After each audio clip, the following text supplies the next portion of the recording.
ये क्या? जगन्नाथ जी की मूर्ति की आंखों से असली आंसू बह रहे हैं।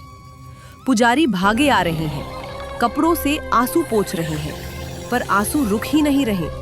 ठाकुर जी रो रहे हैं, सच में रो रहे हैं। पर भगवान क्यों रो रहे हैं? किसने इतना दर्द दिया जगत के मालिक को कि उनकी लकड़ी की मूर्ति से पानी बहने लगा? एक अंधी बुढ़िया ने। जानने के लिए सुनिए यह कथा। ओडिशा के एक छोटे से गांव में एक बूढ़ी माई रहती थी। नाम था सावित्री। उम्र कोई 80 साल। पति बरसों पहले गुजर चुके थे। बच्चे शहर चले गए, कोई लौटकर नहीं आया। सावित्री माई की झोपड़ी में एक खटिया थी, एक मिट्टी का चूल्हा और एक छोटी सी तस्वीर जगन्नाथ जी की। बस पूरी दुनिया यही थी। पर सावित्री माई के पास एक चीज और थी, भगवान से बात करने की आदत। रोज सुबह उठती, नहाती, गीले कपड़ों में ही उस तस्वीर के सामने बैठ जाती और गाती, बेसुरा, टूटी आवाज में, पर इतने प्यार से कि सुनने वाले की आंखें भर आएं। हे मेरे कालिया, हे मेरे लाला, तुम तो पुरी में बड़े ठाठ से बैठे हो, एक बार इस बुढ़िया को भी दर्शन दे दो। बात यह थी कि सावित्री माई अंधी थी, दोनों आंखों से, पिछले 20 साल से। उन्होंने जगन्नाथ जी को कभी देखा ही नहीं था, न मंदिर देखा, न मूर्ति देखी। बस उस पुरानी धुंधली तस्वीर को हाथों से छूती और कहती, मेरे लाला, तुम कैसे दिखते हो? बड़ी गोल गोल आंखें हैं ना? लोग कहते हैं तुम बड़े सुंदर हो। एक दिन सावित्री माई ने तय कर लिया, बस अब और नहीं, मरने से पहले एक बार अपने ठाकुर जी के दर्शन करने हैं। पड़ोसन बोली, माई तू पागल है क्या? अंधी है, पूरी यहाँ से कितनी दूर है, रास्ते में कौन ले जाएगा? सावित्री माई बोली, मेरा लाला ले जाएगा, और चल ली। 80 साल की अंधी बुढ़िया एक लाठी के सहारे, पैरों में न चप्पल न जूते, बस एक हाथ में लाठी और दूसरे हाथ में एक छोटी सी माला जो उन्होंने खुद अपने हाथों से पिरोई थी, जंगली फूलों की, गेंदे और चमेली की। हफ्तों का सफर, धूप में जली, बारिश में भीगी, रास्ते में गिरी, घुटने छिल गए, पर रुकी नहीं। आखिरकार वो दिन आया। सावित्री माई सिंहद्वार के सामने खड़ी थी। आंखों से तो कुछ दिख नहीं रहा था, पर पैरों को ठंडे पत्थर का एहसास हुआ। कानों में घंटियों की आवाज पड़ी और नाक में चंदन और अगरबत्ती की खुशबू। सावित्री माई वहीं जमीन पर बैठ गईं, हाथ जोड़कर बोली, मेरे लाला, आ गई तेरी सावित्री, दर्शन दे दे, बस एक बार दिखा दे अपना मुंह। पर दर्शन कैसे हों? आंखें तो हैं नहीं। तभी सिंहद्वार पर खड़े मुख्य पुजारी देवानंद पंडा की नजर पड़ी। देवानंद पंडा, मंदिर का सबसे बड़ा पुजारी, हमेशा बड़े बड़े सेठों और राजाओं की सेवा में लगा रहता। गरीबों को देखता तो नाक से कोड़ता। देवानंद ने सावित्री माई को देखा। फटे कपड़े, मिट्टी से सना शरीर, हाथ में मुरझाई हुई फूलों की माला। देवानंद बोला, अरे ओ बुढ़िया, यहाँ क्यों बैठी है? भीड़ रोक रही है, उठ यहाँ से। सावित्री माई बोली, बेटा, मैं सावित्री हूँ, बहुत दूर से चलकर आई हूँ, मुझे बस एक बार अपने ठाकुर जी के दर्शन करने हैं। देवानंद ने ऊपर से नीचे देखा और हंसा। दर्शन? तू? तेरी आंखें तो हैं ही नहीं, अंधी है तू, भगवान को देखेगी कैसे? जा यहाँ से, जगह मत रोक। सावित्री माई कांपती आवाज में बोली, पंडा जी, आंखें नहीं है तो क्या हुआ, दिल तो है, दिल से दर्शन हो जाएंगे, बस मुझे अंदर जाने दो, मूर्ति को छू लूं, बस एक बार हाथ लगा लूं अपने लाला को। देवानंद का गुस्सा 7वें आसमान पर पहुंच गया। छुएगी मूर्ति को? तेरी ये गंदी मैली उंगलियां भगवान की मूर्ति को छुएंगी? अरे तेरे जैसी भिखारिनों की वजह से मंदिर की पवित्रता भंग होती है।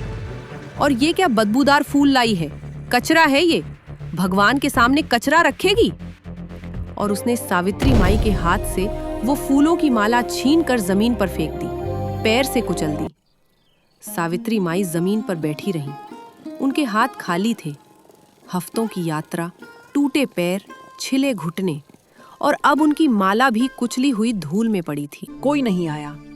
भीड़ में से कोई नहीं बोला। सब चुपचाप निकल गए। सावित्री माई धीरे धीरे घिसटती हुई मंदिर से दूर एक पुराने पीपल के पेड़ के नीचे पहुंची। वहां बैठ गईं। जमीन ठंडी थी, शरीर कांप रहा था। आसमान की तरफ मुंह उठाकर जो आंखें देख नहीं सकती, वो आंखें, उन आंखों से आंसू बह रहे थे। हे मेरे कालिया, तेरी सावित्री थक गई। बहुत दूर से आई थी, बस एक बार तुझे छूना था, पर तेरे दरवाजे पर भी जगह नहीं है मेरी। लोग सच कहते हैं, मैं अंधी हूं, मैं गरीब हूं, मेरे पास कुछ नहीं है तुझे देने को। बस वो फूल थे, वो भी कुचल दिए गए। मुझे माफ कर दे मेरे नाथ, मैं तेरे लायक नहीं हूं। और ये कहते कहते भूख, थकान और दर्द से सावित्री माई वही पेड़ के नीचे बेहोश हो गई। रात का अंधेरा था, मंदिर बंद हो चुका था, भीड़ जा चुकी थी। पीपल के पेड़ के नीचे बेहोश सावित्री माई अकेली पड़ी थी। तभी कहीं से एक छोटा सा लड़का आया, कोई 7-8 साल का, गहरा काला रंग, बड़ी बड़ी गोल आंखें, सिर पर बिखरे बाल, नंगे पैर, बस एक सफेद कुर्ता धोती और बाएं पैर में एक पतली सी सोने की पायल। वो लड़का चुपचाप सावित्री माई के पास बैठ गया।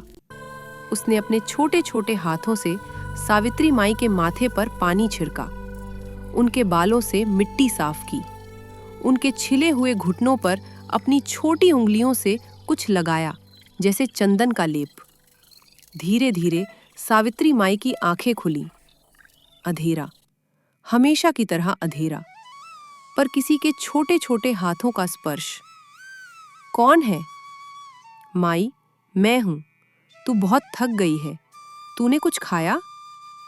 तू कौन है बच्चे? इतनी रात को यहाँ क्या कर रहा है? माई, मैं यहीं पास में रहता हूं। तुझे भूख लगी है ना? रुक। और वो लड़का कहीं से एक पत्ते पर गरम खिचड़ी ले आया और अपने हाथों से सावित्री माई को खिलाने लगा। सावित्री माई रोने लगी। बच्चे, तेरे हाथ कितने ठंडे हैं और कितने नरम। तू कौन है रे? माई, तू मेरे बारे में बाद में पूछना, पहले ये बता तू इतनी दूर से क्यों आई? मेरे लाला, मैं अपने जगन्नाथ जी को छूने आई थी। बस एक बार उनका मुंह छूना था, पर पंडा जी ने कहा मैं अंधी हूं, मैं गंदी हूं, मुझे अंदर नहीं जाने दिया। लड़के ने कुछ नहीं कहा, बस चुप रहा, पर अंधेरे में उसकी बड़ी गोल आंखों में पानी भर आया। फिर लड़का बोला, माई, आंखें बंद कर। बेटा, मेरी आंखें तो पहले से बंद ही हैं। लड़का हंसा। तो बस ऐसे ही रख और अपने हाथ आगे कर। सावित्री माई ने कांपते हुए अपने दोनों हाथ आगे किए और उस लड़के ने, उस छोटे से बालक ने सावित्री माई के हाथ उठाकर अपने चेहरे पर रख दिए। सावित्री माई की उंगलियां कांपते हुए उस चेहरे पर फिरीं। गोल, बहुत गोल, माथा चौड़ा, आंखें बड़ी बड़ी, गोल आंखें, होठ मोटे, नरम और त्वचा ठंडी, बहुत ठंडी, जैसे जैसे लकड़ी। सावित्री माई की उंगलियां रुक गईं। बच्चे, तेरा चेहरा ये। और फिर सावित्री माई के हाथ उस चेहरे से हटे, दोनों हाथों को अपने सीने से लगाया और फूट फूट कर रोने लगी। मेरे कालिया, मेरे लाला, तू खुद आ गया। सुबह हुई। पुजारी मंदिर खोलने आए। गर्भगृह का दरवाजा खुला और जो नजारा दिखा उसने सबके होश उड़ा दिए। भगवान जगन्नाथ जी की मूर्ति की आंखों से, उन बड़ी गोल लकड़ी की आंखों से असली पानी बह रहा था। आंसू, गीले, असली। मूर्ति के गालों पर 2 लकीरें बन गई थीं और मूर्ति के सीने पर जहां कोई फूल नहीं चढ़ाए गए थे, वहां कुचली हुई, मुरझाई हुई जंगली फूलों की एक माला रखी थी। वही माला, सावित्री माई की माला, जो देवानंद पंडा ने जमीन पर फेंक कर पैरों तले कुचली थी। वो कुचली हुई माला अब भगवान के सीने पर थी। देवानंद पंडा वहीं घुटनों के बल गिर पड़ा। उसका चेहरा सफेद पड़ गया। मुख्य राजगुरु चिल्लाए, क्या किया तुमने? ये आंसू, ये माला, बताओ कल क्या हुआ था? देवानंद कांपते हुए बोला, एक अंधी बुढ़िया आई थी, मैंने उसे भगा दिया, उसकी माला मैंने कुचल दी। मूर्ख, तुमने भक्त को नहीं, भगवान के दिल को कुचला है। ढूंढो उसे अभी। पुजारी भागे, पूरे पुरी में खोजा और पीपल के पेड़ के नीचे सावित्री माई मिली। जिंदा, शांत, मुस्कुरा रही थी। उनके चेहरे पर चंदन का लेप था और उनके होठों पर एक शब्द, मेरा लाला आया था।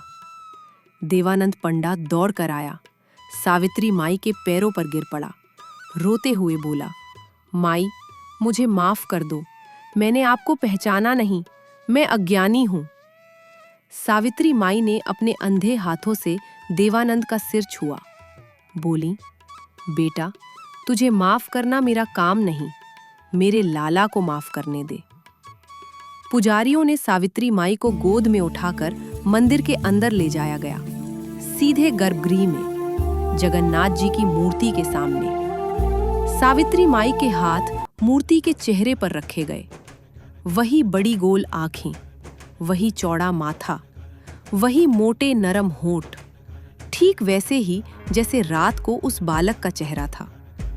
सावित्री माई की उंगलियां रुक गईं और फिर रोते हुए, हंसते हुए, कांपते हुए बोली, मेरे लाला, ये तो वही चेहरा है, रात को भी तू ही था, तू खुद आया था मेरे पास। और फिर जो हुआ उसे पूरे मंदिर ने देखा। जैसे ही सावित्री माई ने मूर्ति का माथा चूमा, एक दिव्य सुनहरी रोशनी पूरे गर्भगृह में फैल गई। सावित्री माई की बंद आंखों के पीछे 20 साल के अंधेरे के बाद पहली बार रोशनी आई। धुंधली, फिर थोड़ी साफ, फिर और साफ। सावित्री माई ने अपनी आंखें खोली और जो पहली चीज उन्होंने देखी वो थे जगन्नाथ जी। बड़ी गोल सफेद आंखें, लाल होंठ, काला रंग, सोने का मुकुट। सावित्री माई वहीं जमीन पर गिर पड़ी, दोनों हाथ फैलाए और बोली, मेरे लाला, आखिरकार मैंने तुझे देख लिया। पूरे मंदिर में सन्नाटा, फिर एक साथ सबकी आंखों से आंसू और जयकारा, जय जगन्नाथ। उस दिन मंदिर में एक नया नियम बना, कोई भी भक्त, चाहे गरीब हो, अंधा हो, अपंग हो, उसे कभी दरवाजे से नहीं भगाया जाएगा, क्योंकि भगवान को न सोना चाहिए न चांदी। भगवान को बस भाव चाहिए और भाव की कोई आंख नहीं होती। तो ये कहानी है सावित्री माई की, एक अंधी बुढ़िया जिसने भगवान को नहीं देखा, पर भगवान ने उसे देखा। असली अंधापन वो नहीं है जो सावित्री माई की आंखों में था। असली अंधापन वो है जो देवानंद पंडा के दिल में था, जो आंखें होते हुए भी भक्ति नहीं पहचान सका। बोलिए, जय जगन्नाथ महाप्रभु की जय। अगर ये कहानी आपके दिल को छू गई हो तो चैनल को लाइक, शेयर और सब्सक्राइब करना ना भूलें।